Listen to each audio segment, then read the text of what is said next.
Hey, what's going on, guys? It's Turin here with another Warhammer Total War online commentary. In this particular battle, I'm back with High King Thorgrim and the boys. We're definitely here to settle some grudges, and let's get right down to business.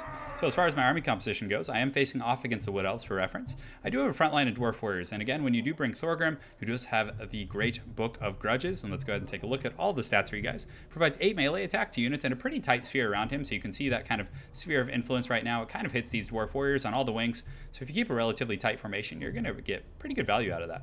So the Dwarf Warriors up here, these Warriors of Dragonfire Pass actually have 47 melee defense right now. These regular Dwarf Warriors have 31, which is definitely not bad at all for, how much you're paying, which, what is it, 475 or so? Really, really good stuff. Also, he does have the High King buff, so if his leadership is higher than 50%, it is disabled, but when his leadership does get low, it provides another 8 melee attack charge bonus, as well as weapon damage, which is huge. And on top of that, it does make all of your troops immune to psychology, which is so powerful. So definitely a big fan of High King Thorgrim. He does do magic damage and, hits pretty hard himself. So aside from that, just Dwarf Warriors in the front line with the Warriors of Dragonfire Pass. I do have 3 Runesmiths, so 1 here, I have 1 here, and then I have 1 in the back. Very, very good at dealing with cav harass. In those long atrocious games, it's pretty good at just dealing with, sturdy infantry. Obviously, it's not going to be great against Treekin, but against Eternal Guards, Glade Guards, units like that, it's very, very cost effective. I have 2 groups of Quarrelers, which against the Wood Elves are very strong. These guys are armored and shielded, so in terms of trading with Wood Elf missile units, they do quite good. And on top of that, they do like all Dwarves, have the 25% magic resistance. So very, very durable, and if he does bring the Glade Guard with the Starfire Shafts with armor piercing and magic damage, a lot of that damage is actually going to be mitigated. So Quarrelers, great choice here. I do have the Grumbling Guard in the back, and despite the fact that, they are, relatively subject to missile fire, these guys with their vigor aura, it's just too much to pass up on.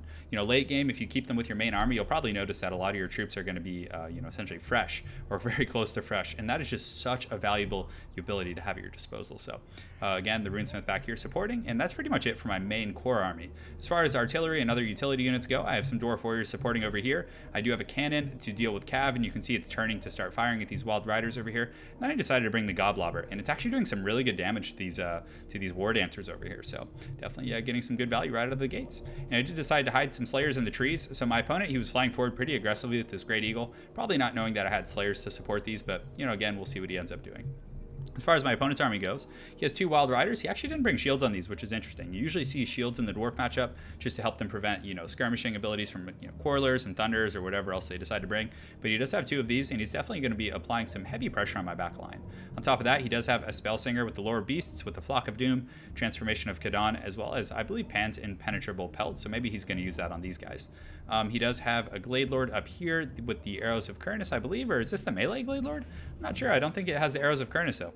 Interesting stuff, but it does have a Potion of Toughness. And as far as his main army goes, he does have the War Dancers on the flanks, which I'm not sure how I feel about them in this build. I mean, they hit very hard, but against the Dwarf armor, they're just going to bounce off them. But I think I've actually seen quite a few replays where people are bringing Slayer armies, and I think the War Dancers would probably be very cost-effective against Slayers, so perhaps that's what he's doing. Not 100% sure, but, who knows. He does have a front line of Eternal Guards, very, very good against the Dwarves. It looks like he has shields on some of them, but on this particular side, he doesn't have shields, and you can see the Goblins coming in and doing some good damage there right out of the gates. But he does have Eternal Guards with their armor piercing and pretty high melee defense, and also just absurdly high leadership for how much you're paying. Right now, they're all at about 88, so very good stuff there. War Dancers on the far flank, and then in the back, he does have a Spellsinger with the Lore of Shadows. So let's go ahead and take a look at what he brought. So looks like he has Occam's Mindrazor for weapon damage. He also has Withering for armor mitigation. And then, of course, he has Enfeebling Foe. So definitely a lot of debuffs. He has a lot of abilities, though. It's going to be pretty tough for him to effectively use his Winds of Magic with that many abilities, but we'll go ahead and see how he does. So without further ado, let's get right down to business.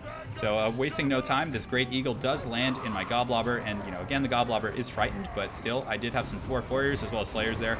So they're definitely going to chase this Eagle out of here. But Eagle, again, gets a little bit harassed, and it's a very quick unit, so it's able to fly away quite easily. And again, I was hoping the Slayer Surround would actually keep it from escaping like that, but still, was able to get away, unfortunately. So he is getting his Wild Riders around my flank. My cannons are continuing to turn and shoot, and they have done a little bit of HP damage, but my opponent very wisely used this tree line to help protect him. So I do have some Dwarf Warriors protecting here. I have the Grumbling Guard in the back line, and in the front we're summoning, not summoning, we're using the Rune of Wrath and Rune across the board. So you can see Thorgrim and the Warriors of Dragonfire Pass with the Rune of Oath and Steel. They're just going to put these Eternal Guards down so hard. You can see they're already losing models at a really rapid rate with High King Thorgrim in here, so very, very good stuff.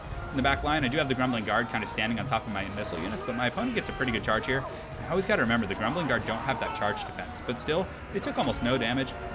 They get a great surround, and then we also do get a Rune of Wrath and Rune here, which is really nice. So the Grumbling Guard, even though these aren't heavily armored troops, they're still going to cut these guys off their reindeers pretty easily. So the reindeers, let's go ahead and take a look. They are down to 39 models. They're taking quite a bit of damage. So, again, a very, very good trade for me. And the Rune of Wrath and Rune is just so good at trading. Definitely love it. One of my most favorite abilities in the game. So the Slayers, again, just kind of hawking this eagle. They are hawking this eagle, kind of seeing where it's going, so they are going to pull forward and help out these Coilers. But even Coilers against Great Eagles with only 30 armor, they can trade pretty well in melee with their 28 weapon strength. So this one group of Coilers is shooting at it while the other one fights it, and they're able to apply some pretty good pressure there. Also, I do get some troops surrounding this Lore Beast Spellsinger in the back here. Definitely thought it was safe, but the Dawi and the Grumbling Guard are going to lay quite a smackdown on it.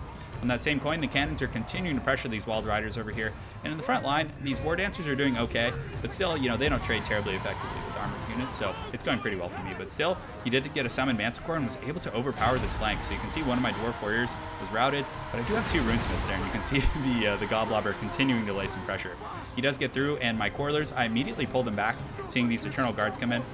And then the Slayers, seeing that their brothers are in trouble, charge through the ranks. Man, there are a few things cooler than seeing Slayers charge in. I love the jump kick animation. Hopefully we can get some, but Slayers with their really, really high weapon damage are just going to destroy these guys and just cut them to pieces. So let's go ahead and see here as the engagement goes on. You can see these Eternal Guards are just taking massive HP hits. These Slayers, again, not taking nearly as much, and are definitely going to rout these guys off pretty quickly here. So these Coilers are able to pull back to the support of their cannons back here and should be able to get some decent firing lines going on. I do have some Dwarf Warriors in the flanks who are fighting Eternal Guard and War Dancers and are able to hold for so long. And despite all that, with the Rune of Oath and Steel and other variables, they're still confident and are doing a very good job at protecting these cannons here. So these Slayers are able to make short work of these Eternal Guards here, but unfortunately my opponent is still continuing to get Wild Riders in, and he's definitely riding some of these guys down, applying some good pressure, but still they only have 16 models, so they are shaken. And even these cannon crews and some of these nearby Coilers should be able to do well. He does land his Blade Lord, which is now taking some missile fire from these Coilers, but still, taking a lot of damage here, guys. In the front line, I do have the Grumbling Guard here, who are still eager. High King Thorgrim and the boys are kind of finishing off the last groups here, and they are able to break that Lore of Beasts, which is quite nice because it doesn't, it means no Flock of Doom. And even though the Dwarfs have pretty good magic resistance, Flock of Doom can still do some decent work against them, so something you got to look out for. So we are able to break those Wild Riders, as well as the Spellsinger with the Lore of Beasts. Thorgrim and the boys will definitely be returning to help out their fellow Dawi here in a moment. This Glade Lord here is applying some good pressure, and it's actually about to rout these cannons, but in all honesty, the cannons have already paid their dues. Not expecting a whole lot out of them at this point, but the Great Eagle continuing to pressure in the back line, but the Slayers, as well as the Coilers, who, again, are going to do pretty well in melee versus unarmed armor targets. And it's funny, this thing is actually broken, and it's still flying around attacking the Dwarves, but just a very long attack animation there. But the Eagle will take off. It's definitely going to go look for Gandalf and take care of some other business there. So over here, the Warriors of Dragonfire Pass. Again, the Glade Lord here isn't weak to fire, I don't think. Yeah, it's not. So they're not going to, destroy it like they would a Treekin of any sort, but still they're doing some good damage against the light armor. And you can see it is wavering due to army losses, because Thorgrim and the crew have essentially cleaned up that entire front line and have a very, very strong core here. And most of the Wood Elf infantry at that point are indeed routing. So very well played to my opponent. It was a very fun matchup. It was kind of interesting to see War Dancers, and despite, me knocking them, they actually got 68 and 22 kills respectively, which, performed better than these Eternal Guards. But, interesting. I think they got on some Slayers. I'm not sure where they got those kills from, or it might have been on Dwarf Warriors on the wing over there, but still, very interesting army composition for my opponent. Warriors of Dragonfire Pass, 109 kills in these Dwarf Warriors. Grumbling Guard did well, but some of the Dwarf Warriors, even though they didn't take a lot of damage, I believe these ones are in the back line, fighting Wild Riders and helping to protect, but they performed pretty well, did their job, and allowed those Runesmiths with their Rune of Wrath and Rune to really wear down my opponent's army. High King Thorgrim, great performer. Cannons did okay. They definitely underperformed this game. I was able to get some kills on the Wild Riders and pressure some of his other units, but my opponent did a pretty good job cycle charging, and you can see that was reflected in his 71 kills. And of course, the Great Eagle was pretty good for harass as well, but I don't know if it paid for itself at the end of the day. So the Goblobber, however, did a great job just tearing apart infantry in the front line that whole game, and also in many ways probably contributed to the leadership route of some of that western flank over there. The Coilers did pretty good, shooting at the Eagles and the other units that were pertinent in the cav. Didn't get a lot of kills. Of course, these ones actually got 0 kills, but still they were shooting at some heavy-duty units, so I didn't expect them to get too many. But still, if you did bring Glade Guards, they would have covered my bases for sure. Slayers obviously did very well for themselves, were able to help fend off the Eagles. Definitely cannot complain. My opponent's army, the Eternal Guards, did okay. Definitely underperformed a little bit. The Lore of Life is very, very good against the Dwarves. I feel like you need that heal. You need to play that attrition game. And, the Lore of Shadows and the Lore of Beasts, I don't think they work terribly well together. He did get a Pharaoh Manticore, but it just didn't do much. And having that healing on these troops and that sustained battle would have really helped him turn the tide against my Dwarf Warriors. Also, even being able to heal these Wild Riders when they took a lot of HP damage from the Rune of Wrath and Rune would have been pretty good as well. But again, you got to give the guy props. He was trying new things and definitely, played well. So a very good game to my opponent, Emperor Kyosuke. Justitium. Got to get that one down, guys. Got to practice. I actually studied Japanese for a few years in high school. It was pretty much the only language offered, so I can do that one okay, but the last part not so well. So anyways, very well played to my opponent. Look forward to seeing you again on ladder, and I hope you guys have an excellent night. Take care.